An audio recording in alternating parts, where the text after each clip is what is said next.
चर्चा न्यूज। साथियों नमस्कार, स्वागत है आपका हमारे चैनल जिला टॉप न्यूज में। मैं हूं सुरेश कुमार। आप देख रहे हैं ब्लैक जस्टिस सिस्टम को लेकर बड़ी खबर। संविधान की शपथ लेने वालों के लिए कानून व्यवस्था को लेकर इस वीडियो से समझ सकते हैं हकीकत क्या है। आगे देखें पूरी वीडियो विस्तार से।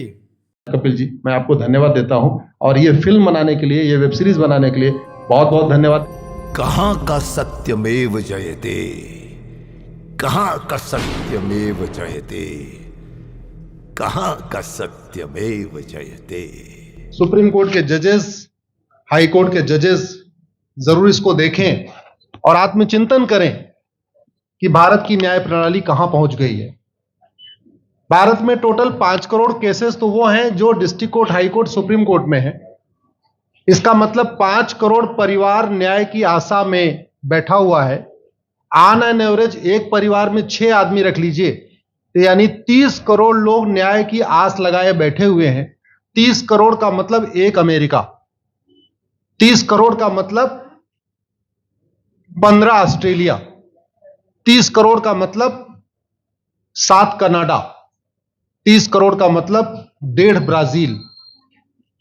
इतने लोग भारत में न्याय की आस में बैठे हुए हैं। और ये 5 करोड़ केस तो वो हैं जो district court, high court, supreme court में है। इसके पैरेलल हमारे देश में एक और जुडिशियल सिस्टम है, उसको कहते हैं तहसीलदार, एसडीएम, एडीएम, डीएम, कमिश्नर, जहां पे चकबंदी के मुकदमे चलते हैं। वो इस 5 करोड़ में काउंटेड नहीं है। जो तहसीलदार के यहां मुकदमा होता है, एसडीएम के यहां मुकदमा होता है, एडीएम के यहां होता है, डीएम के यहां होता है, चकबंदी अधिकारी जिसको सीओ कहते हैं, डीडीसी कहते हैं, एसओसी कहते हैं, वो एक इसके पैरेलल में है। और 5 करोड़ मुकदमे वहां पे भी चल रहे हैं। इसका मैं लाइव एग्जांपल देना चाहूंगा भारत की ब्लैक जस्टिस सिस्टम का। 1985 में जौनपुर में एक 10 बीघे जमीन का मुकदमा शुरू हुआ था। अभी वो सबसे नीचे पायदान पे है, जिसको कहते हैं चकबंदी अधिकारी। 1985 में मुकदमा शुरू हुआ, 2023 आ गया, लगभग 37 साल बीत चुके। 37 साल में यह नहीं तय हो पाया कि असली विल कौन सी है। 2 लोगों ने क्लेम किया, वो कह रहे हैं मुझे विल मिली है, वो कह रहे हैं मुझे विल मिली है। 37 साल में यह नहीं डिसाइड हो पाया असली विल किसकी है। अगर मान लीजिए आज डिसाइड हो जाए तो सीओ के बाद एसओसी, एसओसी के बाद डीडीसी, डीडीसी के बाद हाई कोर्ट, हाई कोर्ट के बाद सुप्रीम कोर्ट, यानी अभी 35 साल और लगेगा, 70 साल लगेगा। सेकंड जनरेशन मुकदमा लड़ रही है, ऑलरेडी सेकंड जनरेशन मुकदमा लड़ रही है। और इसी स्पीड से काम हुआ तो मुझे लगता है थर्ड जनरेशन आके मुकदमा जाके तब जाके सुप्रीम कोर्ट पहुंचेगा। दूसरा एग्जांपल, एक ग्लेरिंग एग्जांपल आपको देता हूं। 1971 के वॉर में पाकिस्तान में बम फेंकने वाले, पाकिस्तान के फौजियों के बहुत सारे बैंकर तोड़ने वाले एक कर्नल कबोत्रा है, पंचकुला में रहते हैं। दुश्मनों को उन्होंने दांत तोड़ दिए। आज 2000 से उनके मकान पे किसी ने कब्जा किया हुआ है। 2023 आ चुका है, 23 साल में वो अपने मकान को नहीं छुड़ा पाए। अभी मामला पंचकुला की डिस्ट्रिक्ट कोर्ट में है, उसके बाद चंडीगढ़ हाई कोर्ट जाएगा, फिर सुप्रीम कोर्ट जाएगा। तो 23 साल में वो सबसे नीचे पायदान पे है। वास्तविकता यह है, अंग्रेज चले गए, अंग्रेजी कानून यहीं छोड़ गए, अंग्रेजी व्यवस्था यहीं छोड़ गए। यह व्यवस्था भारत में न्याय देने के लिए नहीं बनी थी। यह जो न्यायिक जुडिशियल सिस्टम था भारत में जो बनाया गया, वो केवल और केवल भारत को लूटने बांटने के लिए बनाया गया था। क्योंकि कानून वही चल रहा है, जुडिशियल सिस्टम वही चल रहा है, इवन हमारा ड्रेस भी वही चल रहा है। अंग्रेज काले कपड़े पहनते थे, हम भी काले कपड़े पहनते हैं। अंग्रेज जून के महीने में उनको गर्मी लगती थी तो 1 महीने छुट्टी करके इंग्लैंड चले जाते थे। आज भी हमारा हाई कोर्ट, सुप्रीम कोर्ट पूरे मई जून बंद रहता है। अंग्रेजों को क्रिसमस के टाइम में दिसंबर में छुट्टी मनाना जाना होता था, 1 महीने छुट्टी कर चले जाते थे। आज भी हमारी हाई कोर्ट, सुप्रीम कोर्ट दिसंबर में, क्रिसमस के टाइम में 15 दिन 20 दिन बंद हो जाती है। तो सोच वही है, किताबें वही है, व्यवस्था वही है, कानून वही है। तो स्वाभाविक सी बात है, जस्टिस होगा कहां से? जस्टिस कैसे होगा? हम 2023 में 1860 का इंडियन पिनल कोड लेके घूम रहे, 1861 का पुलिस एक्ट लेके घूम रहे, गवाहों के बयान 1872 के कानून से हो रहे। हमने सब कुछ वर्ल्ड क्लास कर लिया, लेकिन अपने जस्टिस सिस्टम को कंपेयर करने की कोशिश ही नहीं किया। जितने में एक एयरपोर्ट बनता है, एक एयरपोर्ट बनाने में 25,000 करोड़ की लागत आती है। अगर हमारी सरकारों ने एक एयरपोर्ट की कीमत जुडिशियल सिस्टम पे खर्च कर दिया होता तो हमारी न्यायिक व्यवस्था अच्छी हो गई होती। आज घटिया, चूंकि अकाउंटेबिलिटी नहीं है, जुडिशियल सिस्टम में कोई अकाउंटेबिलिटी नहीं है, किसी के साथ न्याय हो जाए अन्याय हो जाए कोई फर्क नहीं पड़ता, निर्दोष को जेल हो जाए जज की कोई अकाउंटेबिलिटी नहीं, दोषी को बेल हो जाए जज की कोई अकाउंटेबिलिटी नहीं, लाखों लाख लोग जेल में सड़ रहे हैं, लाखों धोखेबाज भ्रष्टाचारी बाहर घूम रहे हैं। मूल कारण है ब्लैक जस्टिस सिस्टम। आपने बहुत अच्छा आपने इस पे वेब सीरीज बनाया है और इस देश में world class airport, world class highway, world class shopping mall, सब कुछ वर्ल्ड क्लास बना लिया। इनफैक्ट अपना मोबाइल का डेटा सुरक्षित रखने के लिए हमारे सांसद विधायक जज आईफोन भी यूज करते हैं, अमेरिका का आईफोन यूज करते हैं हमारा डेटा सुरक्षित हो जाए। लेकिन भारत सुरक्षित हो जाए उसके लिए यह नहीं देखते कि जापान में कौन सा कानून है, अमेरिका में कौन सा कानून है, सिंगापुर में क्या अच्छा चल रहा है। कनाडा में रेंट का मामला एक डेट में खत्म होता है। सिंगापुर में अभी कुछ दिन पहले एक व्यक्ति के पास 900 ग्राम गांजा पाया गया, उसको फांसी हुई है। दोबारा वहां ड्रग स्मगलिंग होगी क्या? तो भारत में चाहे वो ड्रग स्मगलिंग है, माफिया राज है, ह्यूमन ट्रैफिकिंग है, इन सब के लिए हमारा जस्टिस सिस्टम जिम्मेदार है। कोई भी अपराध होता है उसमें दो पक्ष होता है, एक पीड़ित, एक अपराध करने वाला। जो पीड़ित होता है वो चाहता है जल्दी उसको न्याय मिल जाए, अपराध करने वाला चाहता है मुकदमा लंबा चले। भारत का न्यायिक सिस्टम अपराध करने वाले के साथ खड़ा है। बलात्कारी चाहता है उसका मुकदमा 30 साल चले और मुकदमा 30 साल चलता है। भू माफिया चाहता है कि गरीब की जमीन पे कब्जा कर ले, उसका मुकदमा 50 साल चले और आज की डेट में मुकदमा 50 साल चल रहा है। इसका मतलब वर्तमान न्यायिक सिस्टम बलात्कारी के पक्ष में है, भू माफिया के पक्ष में है, ड्रग स्मगलर के पक्ष में है, ह्यूमन ट्रैफिकर के पक्ष में है, नक्सलियों के पक्ष में है, माओवादियों के पक्ष में है, जो लोग देश विरोधी काम कर रहे हैं उनके पक्ष में है। 40 साल 50 साल के बाद किसी व्यक्ति ने मिलावट करके लोगों का स्वास्थ्य खराब कर दिया, उसको 50 साल के बाद सजा हो रही है। इस बीच उसने कम से कम पता नहीं कितने लोगों का और भी कर दिया। तो ये जो जस्टिस सिस्टम होता है दवा की तरीके काम करता है। जैसे दवा अच्छी होती है बीमारी तुरंत ठीक हो जाती है, अगर दवा घटिया होती है तो बीमारी बढ़ जाती है। दवा खाने के बाद शरीर एज इट इज नहीं रहता, या तो बीमारी ठीक होती है या तो बीमारी बढ़ती है। अगर कोई आदमी एक गांव में किसी के साथ कुछ गलत कर दे, उसको 6 महीने के अंदर सजा हो जाए, साल भर के अंदर हो जाए, दूसरा अपराध वहां नहीं होगा। लेकिन अगर उस व्यक्ति को पनिशमेंट नहीं मिला तो स्वाभाविक सी बात है उसने उसको और मोटिवेट कर दिया। कहते नहीं ऐसे बुखार है, तुरंत 2 गोली खाइए बुखार ठीक हो गया, लेकिन अगर आपने दवा नहीं खाई या गलत दवा खा लिया तो टाइफाइड होगा या निमोनिया होगा। दुर्भाग्यवश ये हमारा जस्टिस सिस्टम यही कर रहा है। आज की डेट में जितनी समस्याएं हैं, चाहे वो घूसखोरी है, जमाखोरी है, मिलावटखोरी है, कालाबाजारी है, नशा तस्करी है, मानव तस्करी है, सोना तस्करी है, ड्रग स्मगलिंग है, या नक्सलवाद है, या माओवाद है, या कट्टरवाद है, जो भी समस्याएं हैं, उसका एक बहुत बड़ा कारण यह है कि हमारा जस्टिस सिस्टम उसको टैकल नहीं कर पा रहा है, उसको पकड़ नहीं पा रहा है।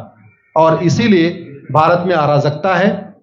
मैं तो इतने जानता हूं, ऐसी कोई बीमारी नहीं जिसकी कोई दवाई नहीं, ऐसी कोई समस्या नहीं जिसका कोई समाधान नहीं।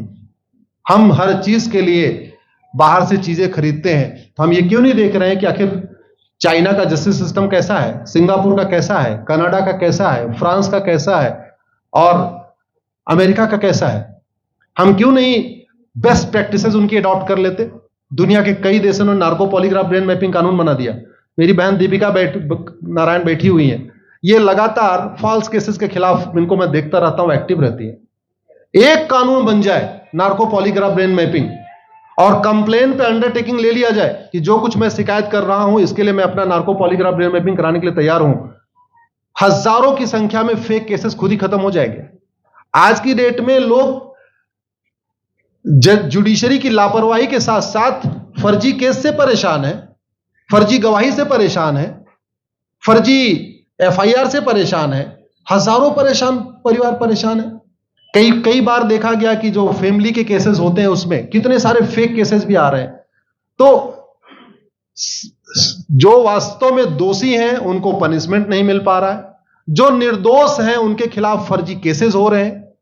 आज की डेट में गांव में एक दबंग अगर जमीन कब्जा कर लेता है, किसी की हिम्मत नहीं पड़ती उसके खिलाफ कोई गवाही दे दे। लोगों को अपनी जमीन छुड़ाने में 30-30 साल लड़ना पड़ रहा है, 35 साल लड़ना पड़ रहा है। अगर 30 साल 35 साल के बाद कक्कड़ जी उसको अपनी जमीन मिल भी गई तो उसके साथ न्याय कहां हुआ? 35 साल में उसका टाइम बर्बाद हो गया, 35 साल में उसका पैसा बर्बाद हो गया, 35 साल वो मेंटल ट्रॉमा में रहा, 35 साल उसने तारीख पे तारीख झेली है। और मैं तो डिस्ट्रिक्ट कोर्ट में कई बार जाके देखा, ऐसे परिवारों को देखता हूं जिनके पास बस से आने के लिए पैसा नहीं है, साइकिल से आते हैं। ऐसे परिवारों को देखता हूं जो चाय नहीं पी सकते अपने पैसे से, बेचारे घर से रोटी बांध के और अचार लेके आते हैं, लेकिन वहां मजबूरी में वकील को पैसा देते हैं। तो हमारी कोर्ट कचहरी वास्तव में दलाली का अड्डा बन गया है, हमारी कोर्ट कचहरी भ्रष्टाचार का अड्डा बन गया है। और मैं दुख के साथ कहना चाहूंगा, अदालतों में न्याय हो नहीं रहा है, बल्कि न्याय बिक रहा है। जिनके पास पैसा है वो उन्होंने कितना बड़ा क्राइम किया हो, मर्डर किया हो, रेप किया हो, उनको जमानत हो रही है, और जिनके पास नहीं है वो बेचारे जेल में सड़ रहे हैं। कई बार तो देखा गया, मैंने मेरे मर्डर किया एक्स अनंत सिंह ने, लेकिन एक्स अनंत सिंह बाहुबली थे, उन्होंने थानेदार को 20 लाख रुपए दिया, वो वाई अनंत सिंह को लेकर जेल में डाल दिया, नाम वही है। अब उसके बाद क्या हुआ, 20 साल मुकदमा चला और फिर सबूत के अभाव में छूट गया। तो जिसने मर्डर किया वो तो कभी जेल गया ही नहीं, एक निर्दोष जेल गया, 10-20 साल के बाद उसने अपना जमीन बेचा, सब कुछ किया, माँ बाप सब कुछ तबाह हो गए, फिर वो सबूत के अभाव में छूट रहा है। तो सबूत के अभाव में अगर 20 साल के बाद छूट भी गया हो, उसका 20 साल कौन लौटाएगा? उसके 20 साल के लिए कौन जिम्मेदार है? उसके 20 साल जो बर्बाद हुआ उसके लिए संविधान की शपथ लेने वाले जिम्मेदार हैं। संविधान के प्रियम्बल में लिखा है, हम आपको जस्टिस देंगे, हम आपको न्याय देंगे। न्याय देने की जिम्मेदारी किसकी? जिन्होंने शपथ लिया। शपथ कौन लेते हैं? जजेस लेते हैं, सांसद विधायक मंत्री लेते हैं। तो आज की डेट में अगर लोगों को न्याय नहीं मिल रहा है तो इसके लिए वही जिम्मेदार हैं जो संविधान की शपथ लेते हैं। संविधान की शपथ लेने वालों को वेतन भत्ता गाड़ी बंगला इसीलिए मिलता है कि लोगों को न्याय मिल सके, फास्ट जस्टिस मिले, कंप्लीट जस्टिस मिले। अनफॉर्चुनेटली कंप्लीट जस्टिस मिलने में तो 50-60 साल लग जाता है, फास्ट जस्टिस तो सपना हो गया है। इसलिए आज आपने जो ये वेब सीरीज बनाई है, मैं आपको धन्यवाद देता हूं। एक ऐसे विषय पे जिस पे कोई टच नहीं करता, लेकिन जिससे करोड़ों लोग पीड़ित हैं। मैंने कहा ना, 5 करोड़ लोग सीधे district court, high court, supreme court के केसेस से पीड़ित हैं, और 5 करोड़ मुकदमे एसओसी, डीडीसी, तहसीलदार के यहां चल रहा है। तो अगर 5 करोड़ से 30 करोड़ लोग इधर पीड़ित हैं तो उधर भी पीड़ित है। वास्तव में बहुत बड़ी संख्या भारत में इसी से पीड़ित है। और अपराध, भ्रष्टाचार और जितनी भी अराजकता चल रही है उसका मूल कारण भी यही है। जस्टिस सिस्टम अच्छा हो जाए, कानून सख्त हो जाए, कानून का खौफ पैदा हो जाए, न्यायपालिका का खौफ पैदा हो जाए, और ये थाने जो दलाली के अड्डे बन गए हैं, तहसील जो दलाली का अड्डा बन गया है, डिस्ट्रिक्ट कोर्ट जो कमीशन खोरी का अड्डा बन गया है, अगर इस पे कंट्रोल हो जाए तो वास्तव में भारत में फिर से राम राज्य आ सकता है। अगर जुडिशियल सिस्टम अच्छा हो जाए तो जो राम राज्य की कल्पना है, धर्म की जय हो, अधर्म का नाश हो, प्राणियों में सद्भावना हो, विश्व का कल्याण हो, मुझे लगता है उसको फिर से जीवित किया जा सकता है। आपने मुझे बुलाया कपिल जी, मैं आपको धन्यवाद देता हूं। और ये फिल्म बनाने के लिए, ये वेब सीरीज बनाने के लिए बहुत बहुत धन्यवाद देता रहता हूं। दीपिका जी लड़ती रहती हैं, इनको देखता रहता हूं। बहन नेहा जी आई हैं, ये अपने गानों से मुझे लगता है बहुत अच्छा आप लिखती हैं। और इसी तरीके से कड़वा सच आप लिखते रहिए, कड़वा सच गाते रहिए। लोग आज की डेट में, यंग जनरेशन कड़वा सच सुनना चाहती है।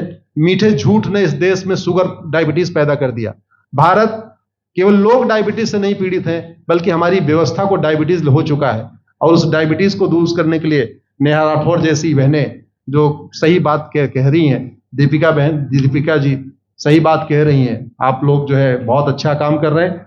और आपने, कक्कड़ साहब, आपने बनाया वेब सीरीज, आपको विशेष आभार, धन्यवाद देता हूं। यही निवेदन करता हूं, इस वेब सीरीज को ज्यादा से ज्यादा देखें। और खास तौर पे अगर आपके जानने वाले कोई जज हैं, कोई आईएएस हैं, कोई आईपीएस हैं, मंत्री, सांसद, विधायक हैं, उनको भी एक बार फोन करके, व्हाट्सएप करके एक बार कहिए कि वो भी इसको जरूर देखें। क्योंकि अल्टीमेटली न्यायिक व्यवस्था बदलने की जिम्मेदारी उन्हीं की है जिनको वेतन भत्ता, गाड़ी बंगला, free air ticket, free rail ticket और वीआईपी व्यवस्था मिलती है। ये व्यवस्था उन्हीं को बदलनी है। जय हिंद, धन्यवाद।